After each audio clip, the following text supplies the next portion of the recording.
Shalom, selamat pagi Bapak Ibu Saudara, rekan-rekan kaum muda yang dikasihi Tuhan. Puji nama Tuhan, puji syukur pada pagi hari ini kita bisa kembali mengikuti program Gemar, gerakan membaca Alkitab rutin yang diadakan gereja kita yang sangat luar biasa ini programnya Bapak Ibu. Nah, pada saat ini saya mohon izinkan saya untuk sharing, untuk berbagi tentang firman Tuhan, tentang berkat yang telah saya dapatkan ketika saya telah membaca firman Tuhan yang sangat luar biasa, yang telah memberkati saya. Dan saya ingin firman Tuhan yang ini bisa memberkati Bapak Ibu Saudara sekalian semuanya juga. Oke Bapak Ibu, saya pada edisi Gemar tanggal 12 April ini saya akan berfokus pada bagian perjanjian barunya, yaitu di 2 Korintus pasal yang keempat Bapak Ibu, dan difokuskan di ayat yang ke-16 sampai yang ke-18. Mari Bapak Ibu kita akan membaca ayat ini terlebih dahulu. 2 Korintus pasal yang keempat ayat 16 sampai yang ke-18 begini bunyi firman Tuhan. Sebab itu kami tidak tawar hati, tetapi meskipun manusia lahiriah kami semakin merosot, namun manusia batinia kami diperbarui dari sehari ke sehari. Sebab penderitaan ringan yang sekarang ini mengerjakan bagi kami kemuliaan kekal yang melebihi segala-galanya, jauh lebih besar daripada penderitaan kami, sebab kami tidak memperhatikan yang kelihatan, melainkan yang tak kelihatan. Karena yang kelihatan adalah sementara, sedangkan yang tak kelihatan adalah kekal. Puji Tuhan, luar biasa. Di sini kita bisa melihat Bapak Ibu bahwa di dalam ayat ini dicatatkan sebuah sikap yang sangat sempurna Bapak Ibu. Sikap yang luar biasa yang seharusnya kita semua memiliki sikap yang seperti ini Bapak Ibu, yang memiliki sikap yang tidak tawar hati terhadap kondisi apapun, kondisi permasalahan, pergumulan dan sebagainya. Nah, sebelum kita melanjutkan Bapak Ibu, kita akan cari tahu terlebih dahulu yang dimaksud dengan tawar hati itu yang seperti apa Bapak Ibu. Nah, di sini saya sudah merangkum dari beberapa sumber, salah satunya dari KBBI juga, bahwa yang dikatakan tawar hati itu adalah yaitu satu sifat perasaan seseorang, ya, sesuatu sifat atau perasaan seseorang yang hatinya tidak memiliki rasa apa-apa Bapak Ibu. Jadi tidak ada gairah, tidak ada perasaan apa-apa, yang menjadi hambar, beku, dan juga dingin. Tawar hati disebabkan oleh berbagai sebab. Bisa karena kelelahan, bisa karena kegagalan, rutinitas yang menjenuhkan, dan juga ketika kita melakukan sesuatu hal yang tidak kita sukai Bapak Ibu. Juga bisa disebabkan oleh intimidasi atau hidup dalam ketakutan. Lalu tawar hati adalah hati kita dalam keadaan drop atau jatuh atau turun, sehingga hati kita mengecil, rapuh, dan tidak ada daya apa-apa atau tidak memiliki kekuatan Bapak Ibu. Jadi di sini dikatakan bahwa tawar hati itu adalah ketika kita merasa hati kita, ya Bapak Ibu, merasa drop dan kita tidak memiliki gairah untuk menjalani setiap kehidupan yang kita lalui.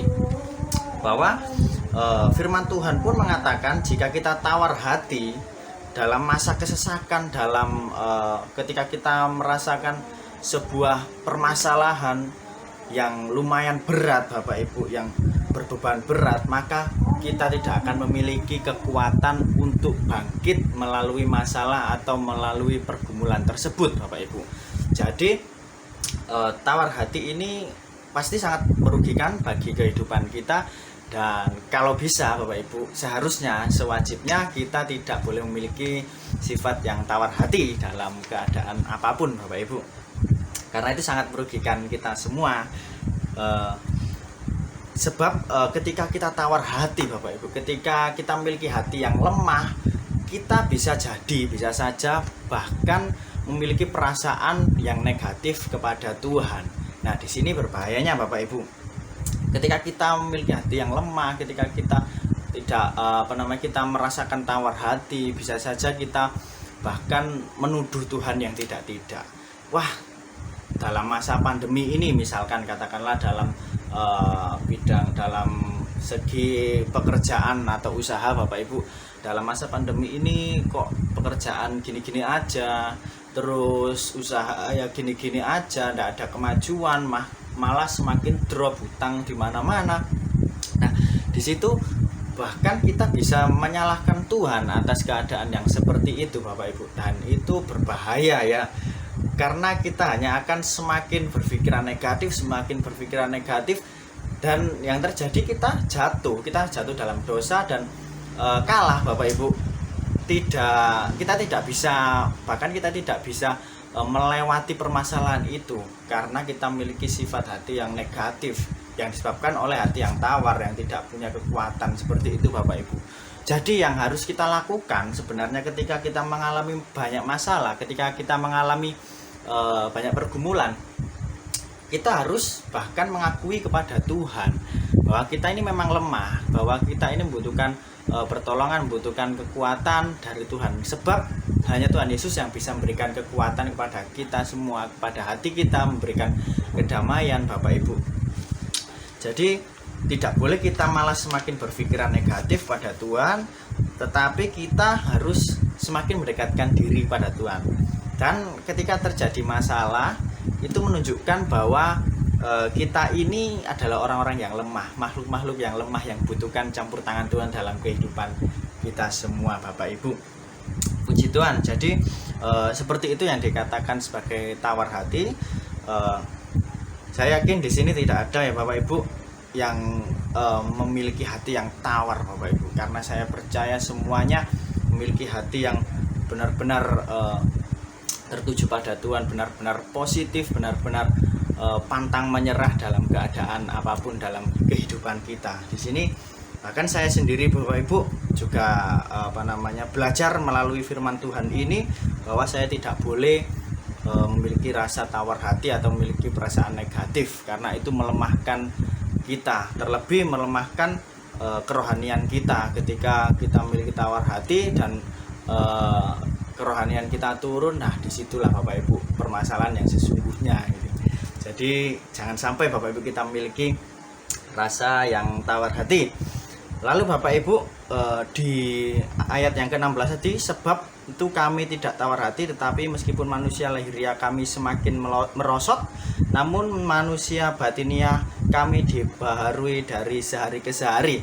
Nah, di sini bisa memiliki kekuatan baru, memiliki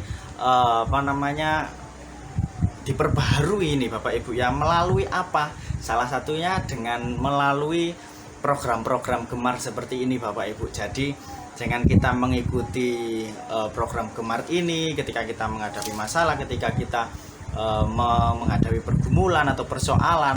Nah, di situ manusia batiniah kita akan diperbaharui, khususnya terlebih Bapak Ibu dengan adanya program Gemar setiap hari, setiap pagi, maka manusia batiniah kita semuanya akan diperbaharui setiap pagi, dan itu akan memberikan kita kekuatan, memberikan kita semangat untuk menjalani kehidupan.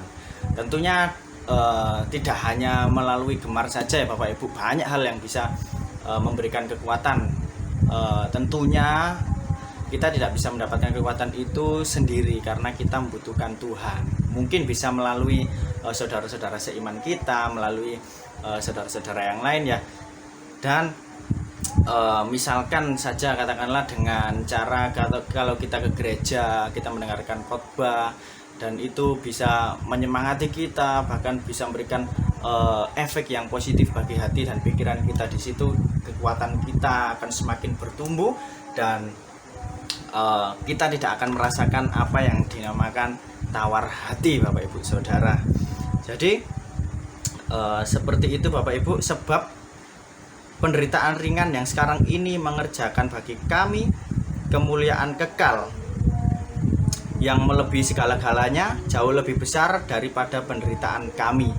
Ya Bapak Ibu, jadi penderitaan yang saat ini itu yakin dan percaya tidak sia-sia Bapak Ibu, dan itu akan mengerjakan sesuatu yang kemuliaan ya, kemuliaan kekal yang melebihi segala-galanya dan jauh lebih besar daripada penderitaan yang kita jalani saat ini. Nah, di sini di di ayat yang ke-17 ini pun ketika saya membaca ini itu sudah memberikan kekuatan bagi saya.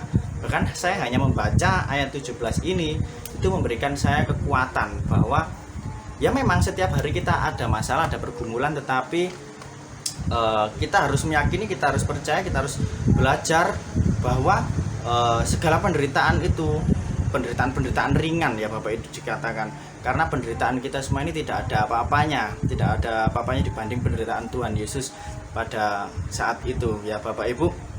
Nah, penderitaan ini mengerjakan bagi kami kemuliaan kekal melebihi segala-galanya, jauh lebih besar daripada penderitaan itu sendiri, dan itu memberikan kekuatan. Pada akhirnya saya Bapak Ibu bisa menjalankan kegiatan aktivitas kami, bahkan bisa melewati penderitaan, bisa melewati rintangan dengan adanya firman Tuhan yang bisa menguatkan hati saya sendiri, bahkan hati kita semua Bapak Ibu ya. Jadi seperti itu di ayat yang ke-18, sebab kami tidak memperhatikan yang kelihatan melainkan yang tak kelihatan, karena yang kelihatan adalah sementara sedangkan yang tidak kelihatan adalah kekal. Jadi di sini kita akan kita belajar untuk mementingkan sesuatu yang tidak kelihatan ini Bapak Ibu. Apa yang tidak kelihatan yang dimaksud di sini adalah kerohanian kita Bapak Ibu. Ya, segala sesuatu kerohanian kita berfokus pada tujuan kita pada Tuhan Yesus ya, bukan berfokus kepada tujuan kita yang kelihatan atau tujuan-tujuan yang kelihatan seperti apa Bapak Ibu Saudara yang dikasih Tuhan. Yaitu bisa jadi seperti contohnya adalah hal-hal yang fana yang ada di dunia ini. Ketika kita menginginkannya, ketika kita benar-benar menginginkannya, bahkan sampai kita melakukan sesuatu yang tidak dikehendaki oleh Tuhan dan melupakan Tuhan, bahkan melupakan batiniah kita, manusia batiniah kita, karena kita terlalu terlalu fokus kepada manusia lahiriah, terlalu fokus kepada yang kelihatan saja Bapak Ibu, dan itu akan membuat manusia batiniah kita tersingkir karena kita tidak fokus pada manusia batiniah kita, dan itu membuat kita rugi Bapak Ibu. Itu akan membuat kita semakin jauh dari Tuhan, semakin jauh, dan tentunya hidup kita ini yang akan dirugikan karena kita Bapak Ibu sangat membutuhkan, sangat memerlukan Tuhan dalam keadaan apapun, baik sekarang sampai maupun selama-lamanya ya Bapak Ibu. Karena sesuatu hal yang fana itu kita sebenarnya tidak perlu terlalu ngoyo untuk mendapatkannya ya Bapak Ibu ya. Jadi harus berfokus tetap kepada manusia batiniah atau hubungan kita dengan Tuhan. Jadi seperti itu kiranya Bapak Ibu renungan atau firman Tuhan yang telah saya baca ini saya telah bagikan kepada Bapak Ibu Saudara, rekan-rekan kaum muda yang dikasihi Tuhan, kiranya dapat memberkati, kiranya bisa membuat Bapak Ibu Saudara memiliki kekuatan yang luar biasa untuk menjalani kehidupan, untuk semakin bertumbuh di dalam Tuhan, semakin kuat hatinya dan tidak tawar hati lagi. Puji Tuhan. Baik Bapak Ibu, sebelum kita mengakhiri, sebelum kita melanjutkan kegiatan aktivitas kita di pagi hari, mari kita berdoa bersama-sama. Terima kasih Tuhan Yesus, kami mengucap syukur pada pagi hari ini Engkau telah memperbaharui Tuhan kekuatan di hati kami. Engkau telah memperbaharui Tuhan Yesus hati kami yang lemah Tuhan. Karena Tuhan Yesus, kami sangat membutuhkan Engkau untuk menguatkan hati kami. Kami sangat membutuhkan Engkau untuk Tuhan menjalani kehidupan ini. Karena kami sadar Tuhan, kami manusia yang lemah, kami manusia yang tidak kuat Tuhan. Kami membutuhkan Engkau. Kami membutuhkan tangan-Mu Tuhan Yesus yang selalu menopang dan menolong kami. Ajar kami Tuhan supaya kami tidak memiliki hati yang tawar, supaya kami Tuhan memiliki hati yang bergairah Tuhan Yesus, terlebih dalam kehidupan kami, dalam pengenalan kami akan Tuhan. Kami semua memiliki hati yang bergairah Tuhan Yesus. Terima kasih Tuhan, terima kasih. Engkau memberkati kami semua, Engkau memberkati kami Tuhan Yesus yang telah bersama-sama Tuhan mengikuti program Gemar pada pagi hari ini, dan Engkau juga melindungi kami, memberkati dari segala Tuhan Yesus kegiatan kami yang akan kami lakukan pada pagi hari ini. Terima kasih Tuhan, kami sudah berdoa dan mengucap syukur hanya di dalam nama Tuhan Yesus. Haleluya. Amin.